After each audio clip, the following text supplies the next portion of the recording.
When four different tools all point at the same coin, that's the rare moment I actually pay attention to. I build a system that scans nearly 600 coins and asks four completely different questions about each one. What's quietly waking up? Where the leverage money is positioned? Whether the trend is actually safe to trade? And what's about to break down? Most of the time, those four tools disagree, and that's the point. But every so often, they line up. Incoin is the one I will keep coming back to today because it's a clean example of what that looks like. Stick around to the end and I will show you exactly what happens when they agree and the one case where I do nothing even though the signals look strong. If you saw my last video on the 21 indicators, this is the architecture behind them. How those signals are split across four engines that each do one job. If you didn't, you don't need it. Here's all you need to know. One big scanner trying to do everything gives you mush. Four sharp scanners, each answering one question, give you something you can actually trust. Here's the order: ignition, PERP, trend, and short. And then the part that matters the most: what happens when they agree. First scanner, ignition. This is the early warning system and it's the one I'm most proud of. Its entire job is to answer one question: what's brewing? Not what already pumped. What's quietly setting up before it's obvious, before it's on anyone's radar. It runs across the full universe, nearly 600 coins every scan. The name really tells you what the scanner is trying to do. It's looking for the ignition moment, that very first spark before the fire actually starts. The whole idea is to identify coins while they are still coiling and quietly building energy, not after everyone can already see the move. Under the hood, it runs around 14 different signals on every coin, but not all of them carry the same weight. The rare, high-quality signals get the most attention, things like RSI divergence, OBV divergence, and those standout whale candles. Then it layers in clues such as Bollinger Band squeezes and stealth accumulation on OBV, which can hint at compression and smart money activity. Supporting signals like volume expansion, higher lows, RSI resets, and CMF help build the bigger picture. The key design choice is that if a coin has already jumped 40%, ignition simply isn't interested. By then, the early opportunity has probably passed and catching the beginning is the entire point. The scanner gives you two possible outcomes. Watch now is the high conviction category where enough strong signals line up to earn a score that's worth my attention. On radar means the setup is developing but isn't quite there yet. And one important thing to understand is what ignition deliberately does not do. It does not give you entries, stops, or targets. And it does not check whether the overall market environment is favorable. Because it's designed to catch things early, it's also wrong more often than the other scanners. Early means uncertain. A coil can break either way. So think of it as a starting point, not a buy signal.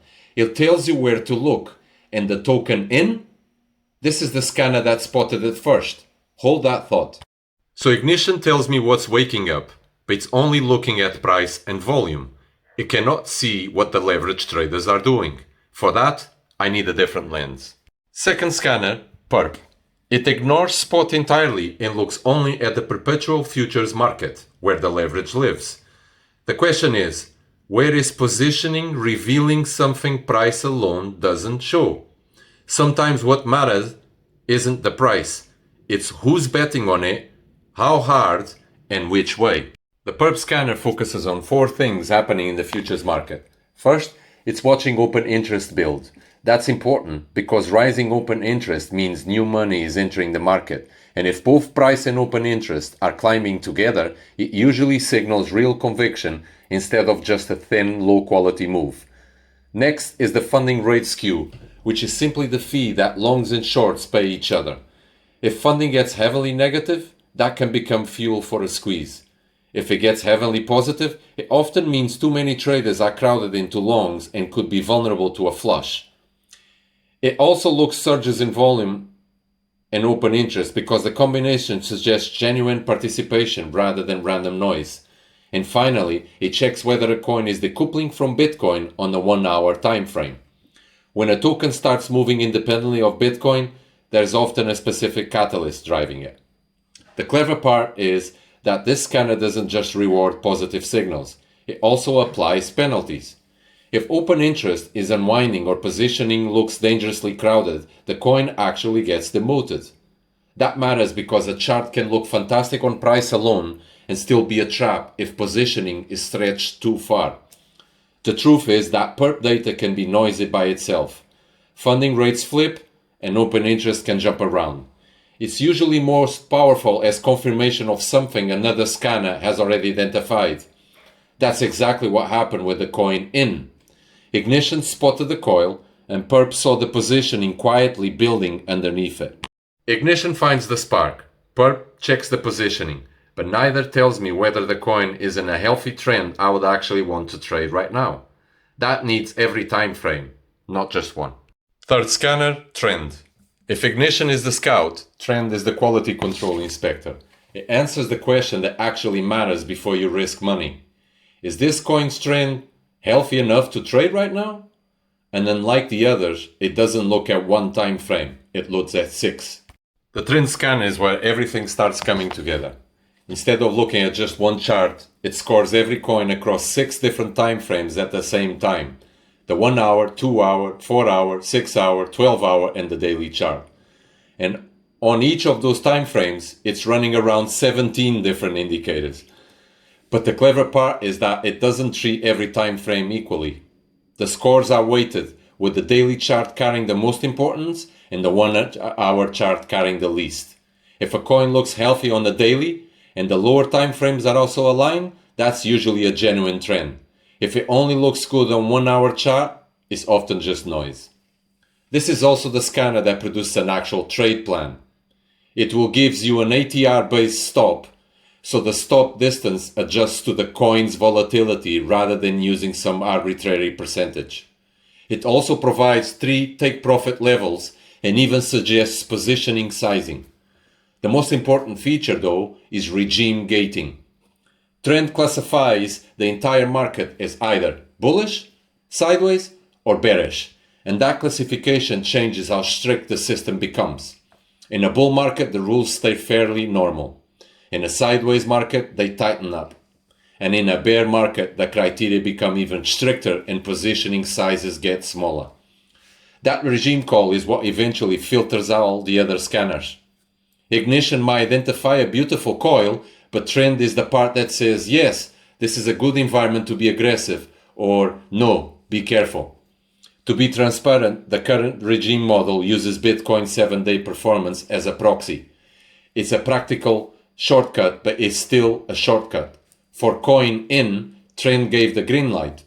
The trend was healthy across time frames and the regime was supportive. That's 3 scanners now, all pointing in the same direction. So far, every scanner has been looking for things going up. But markets fall too, and for some time, my system was blind to that. So I built the 4th scanner as a mirror image pointing the opposite way. 4th scanner, short, the newest one, and the bearish mirror of everything you just seen. Where ignition looks for accumulation, this looks for distribution. Where the others look for strength, this looks for weakness, coins breaking down, not building up. The short scanner is intentionally built as a mirror image of the bullish side. It uses the same number of signals as ignition, 14 in total, but everything is inverted. Instead of looking for bullish divergences and accumulation, it's searching for signs of weakness, things like bearish RSI divergence, OBV distribution, bearish distribution candles, lower highs, and negative money flow. But the most important rule comes before any scoring even happens. The scanner has a hard exclusion based on funding rates. If a coin's funding rate is below negative 0.01%, it simply won't flag it at all. The reason is straightforward. Deeply negative funding usually means shorts are already crowded and traders are paying to bet on further downside.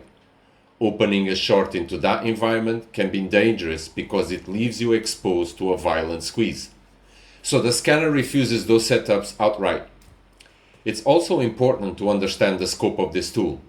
The short scanner only surfaces bearish candidates. It doesn't check whether the bullish scanners also happen to like the same coin. Resolving those conflicts is the orchestrator's job, which we will get into next. And the reason I keep shorts on a tighter leash is simple. Shorting is harder and riskier. Squeezes can be brutal and losses are theoretically unlimited. That's why this scanner is deliberately more conservative than the bullish ones. To be completely transparent, shorting crypto is generally dangerous, and I still size my shorts smaller than my longs while I'm validating this model. I won't pretend the bearish side is as proven as the bullish side, because it isn't yet. But that leads to the question the entire system hangs on. What happens when the short scanner flags a coin that the bullish scanners also like? 4 scanners, 4 questions, 4 lenses. Here's where it gets interesting. And this is the part that actually makes the system work. Each scanner produces its own list of opportunities. On their own, they are useful, but they are also noisy. Any single scanner can be fooled because every indicator has blind spots. The real signal comes from agreement. If ignition says a coin is coiling, PERP says positioning is building underneath it, and trend says the market regime supports it, you are suddenly looking at 3 independent lenses all pointing at the same thing. That's confluence, and it's worth far more than any other scanner by itself. That's exactly what happened with coin in. Ignition spotted the coil early, PERP confirmed that positioning was building, and trend gave it a healthy multi-timeframe reading along with an actual trade plan. 3 different systems looked at the same coin from 3 different angles and arrived at the same conclusion. That's the kind of setup this entire framework is designed to find. I think about it like getting a second opinion from a doctor. One doctor's diagnosis is a data point. 3 doctors independently reaching the same diagnosis is something you pay attention to. But there's another side to this, and it's important. Sometimes the bullish scanners flag a coin and the short scanner flags it at exactly the same time. That's a contradiction. It's the system disagreeing with itself. When that happens, the coin gets marked as a conflict and I simply stand aside. No trade long and no trade short. If my own system can agree on the direction, that's not an edge, that's noise. Most people assume more signals should lead to more trades. In reality, it's the opposite. The system's primary job is to tell me what to ignore. On a typical scan, the overwhelming majority of nearly 600 coins produce nothing actionable, and that's exactly how it should be. 4 scanners agreeing is rare, and rarity is precisely what makes it valuable. And to be completely transparent, I'm still refining how these votes combine and how much weight each scanner deserves in a final ranking. It's not a perfect formula yet. It's an evolving system that I'm continuously tuning. And that ranking math is exactly what the next video is about. So that's the architecture. 4 scanners, 4 questions. What's brewing? Where's the positioning? Is the trend healthy? What's breaking down? The real edge isn't in any single one. It's in the agreement between them. But I've been saying conviction and confluence without showing you the actual math. How does the scanner turn a dozen signals into one number? Why is 40 the line for watch now? Why do most coins score close to 0? And why is it that exactly what I want? That's the next video. I will open up the scoring itself. Subscribe so you don't miss it. And in the comments, which of the 4 would you want a full deep dive on? Ignition, PERP, trend, or short? Whichever gets the most interest, I will build a video next. I will see you in the next one.